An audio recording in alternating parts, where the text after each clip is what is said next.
या ठिकाणी महाराष्ट्राचा जाणता राजा भारत देशाचे माजी केंद्रीय कृषी मंत्री सन्माननीय शरदचंद्रजी पवार साहेब यांचं स्टेजवरती आगमन होत आहे। आगमन झाल्यानंतर सर्वांनी आपण टाळ्यांच्या गजरामध्ये पवार साहेबांचं स्वागत करूया। माझा जरा मॉनिटर मारा प्लीज। महाराष्ट्राचा जाणता राजा EP पंड्या सन्माननीय पवार साहेबांचं आगमन झालेलं आहे। सर्वांनी टाळ्यांच्या गजरामध्ये आपण स्वागत करूया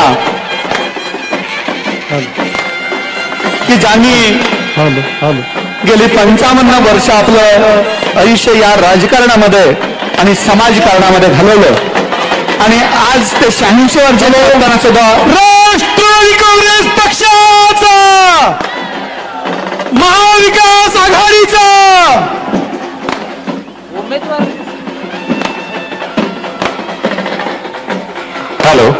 हॅलो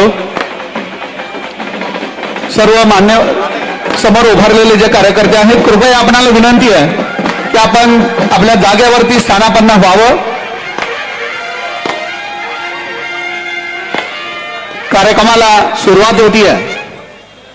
सोलापूर लोकसभा महाविकास आघाडीच्या अधिकृत उमेदवार आमदार प्रणितीताई शिंदे, त्याचबरोबर माढा लोकसभा मतदारसंघाचे उमेदवार धैर्यशील मोहिते पाटील साहेब यांच्या प्रचाराच्या निमित्ताने आज या ठिकाणी भारत देशाचे माजी कृषी मंत्री सन्माननीय पवार साहेब यांचं या ठिकाणी आगमन झालेलं आहे। सर्व पंढरपूर वासियांच्या वतीनं आणि सोलापूर जिल्ह्याच्या वतीनं मी या ठिकाणी पवार साहेबांचं आणि त्यांच्या सर्व कार्यकर्त्यांचं स्वागत करतो।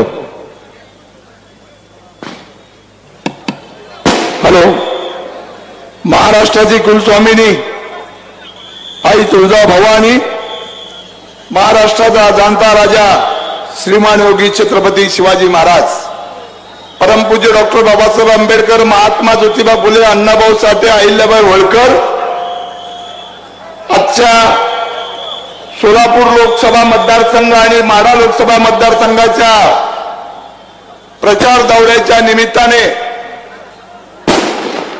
देशाचे नेते, ज्याच्या डोक्यात शांती आणि हृदयामध्ये हरित क्रांती असणारा, साऱ्या शेतकऱ्याचा जीव का प्राण असणारा नेता आदरणीय शरदचंद्रजी पवार साहेब व्यासपीठावर उपस्थित असणारे अहिल्याबाई होळकरांच्या वंशावळ व्यासपीठावर उपस्थित असणारे शिवसेनेचे जिल्हा प्रमुख, काँग्रेसचे सर्व पदाधिकारी, राष्ट्रवादीचे सगळे पदाधिकारी, घटक पक्षाचे जे जे असतील ते सर्व पदाधिकारी, खऱ्या अर्थानं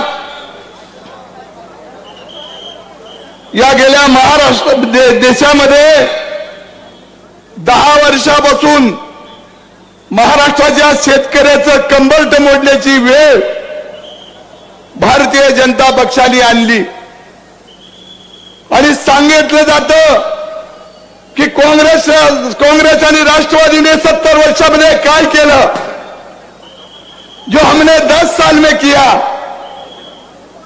70 वर्षामधली परिस्थिती काय होती, देशाचे पंतप्रधान पंडित जवाहरलाल नेहरू पासून लाल बहादूर शास्त्री पासून आपण विचार करायला पाहिजे। प्रत्येक ठिकाणी दळणवळण, लाईट, दिवाबत्ती या सगळ्या सुविधा गेल्या 10 वर्षामध्ये झालेल्या नाहीत। आदरणीय पवार साहेबांच्या नेतृत्वाखाली शेतकऱ्याची नाडी ज्या पवार साहेबांच्या हृदयात आहे, त्या प्रत्येक नदीवर उजनी धरणासारखे 21 धरणं उभा केले आणि मग तेही पाणी उरलेलं कर्नाटक आणि आंध्रमध्ये जात होतं। आदरणीय पवार साहेबांच्या नेतृत्वाखाली भीमा नदीपासून ते प्रत्येक नद्याला 20 किलोमीटर अंतरावर कोल्हापूर टाईप बंधारा करून कर्नाटक आंध्रमध्ये जाणारे पाणी अडवण्याचं काम केलं। ते शेतकऱ्याचं हित डोळ्यासमोर ठेवून केलं। पण आज भाजपाने काय म्हणतात, त्या म्हशीसारखी, त्या म्हशीला जर विचारलं अगं म्हैस अशी का कशी, म्हैस म्हणती माझी जातच तशी, म्हैस म्हणते माझी जातच तशी. अरे यार, आजपर्यंत ज्यांनी येडी जवळजवळ 40 लोकांवर येडी लावली, सीबीआय चौकशा लावल्या, अनेकांना 70,000 कोटी 50,000 कोटी 40,000 कोटीचे आरोप केले, आणि जेव्हा त्यांच्यावर दबाव टाकून भाजपमध्ये त्यांना प्रवेश दिला, ती वॉशिंग मशीन असल्यासारखं धुतल्यासारखे स्वच्छ पवित्र करण्याचं पाप भारतीय जनता पक्षाने केलं. साहेब, गेल्या 10 वर्षामध्ये नोकर भरती नाही, करोडो तरुण हाताला काम नाही. एक गावामध्ये तलाठी असेल तर त्याला 4 गावचा त्याला चार्ज मिळतो. एक ग्रामपंचायत, एक ग्रामसेवकाला 3 गावाचा चार्ज.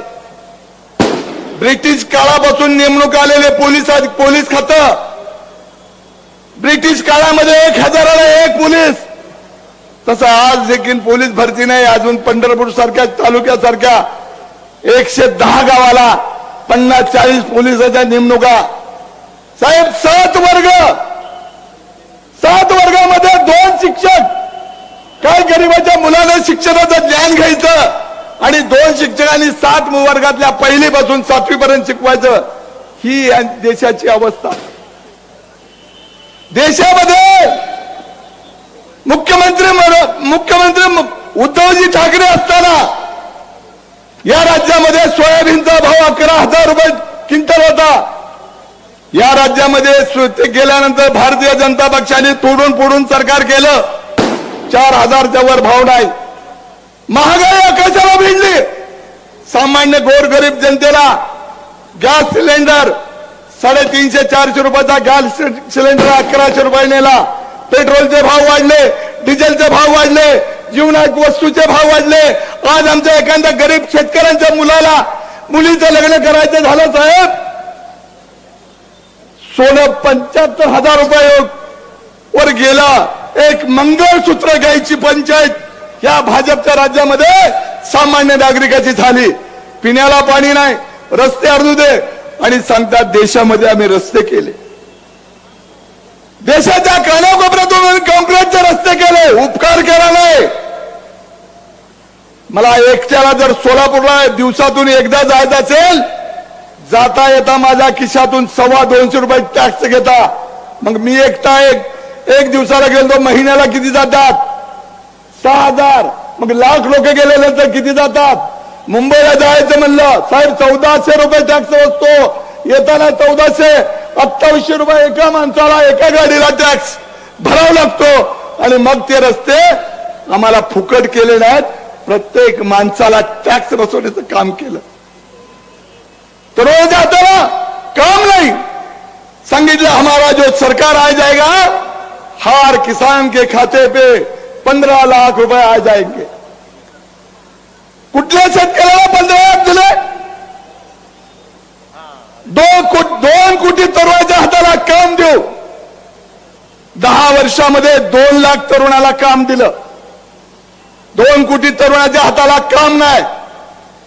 आज परिस्थिती अशी झाली साहेब, 6,000 रुपये वर्षाला शेतकऱ्याला जर अनुदान देत असतील तर एका शेतकऱ्याला डाळिंब बागायतदार असू द्या, द्राक्ष बागायतदार असू द्या, ऊस उत्पादक असू द्या, या शेतकऱ्याला 2 लाखाचं खत घ्यायला गेलं तर 18 36,000 रुपये जीएसटी लागती. तुम्ही 6,000 देताय आणि खिशातून 36,000 काढून घेताय. आज तुमचा बाबाचा घरा भरलेला आहे. या लोकसभा मतदारसंघातील पंजा नावाचा, ज्यांनी या देशासाठी इंदिरा गांधीने गोळ्या घालून देहत्याग झाला, राजीव गांधीची हत्या झाली, या देशासाठी बलिदान देणारं काँग्रेसचं गांधी घराणं, याची आपल्याला सगळ्याला जाण पाहिजे. या जाणीची, या देशासाठी बलिदान देणाऱ्या यांनी काय बलिदान दिलंय? यांचा स्वतःचा प्रपंच उभा करता आला नाही. अडाणी आणि अंबानीच्या ताब्यामध्ये देश उद्या खाजगीकरणाचा सपाटा लावलेला आहे. नोकर भरती बंद केलेली आहे. उद्या जर यांना निवडून दिलं तर राज्य संगीत देश असू द्या, राज्य असू द्या, भाड्याने देतील आणि उद्योगपतीच्या ताब्यामध्ये भाड्याने देऊन उद्या आपले हाल अवस्था, हुकुमशाही येईल, मोगलशाही येईल आणि त्या गुलामांसारखं आपल्याला वागायची पाळी.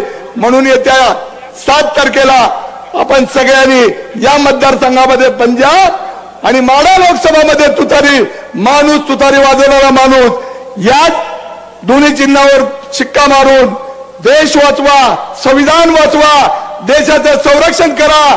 पवार साहेबांच्या आजच्या या परिस्थितीत आपण सगळ्यांनी मिळून काम केलं पाहिजे. शिवसेना फुटली साहेब, या शिवसेनेला 3 वेळा फुटली.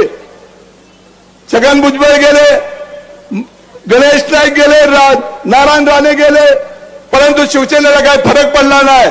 पण आम्हाला कीव येते की या वयामध्ये रक्ताचा नाता असणारा अजितदादा पवार यांनी तुमच्या पाठीमध्ये खंजीर खुपसायला पाहिजे होतं. ज्याला बोटाला धरून तुम्ही शिकवलं, ज्याला राजकारणात कडू पाजलं, अशाने विश्वासघात तुमचा केला. म्हणून महाराष्ट्रातली जनता तुमच्या पाठीमागं खंबीरपणाने उभा राहून या उमदी वयामध्ये तुम्ही महाराष्ट्राच्या कानाकोपऱ्यात फिरत असताना प्रत्येकाचं हृदय करपून जातं.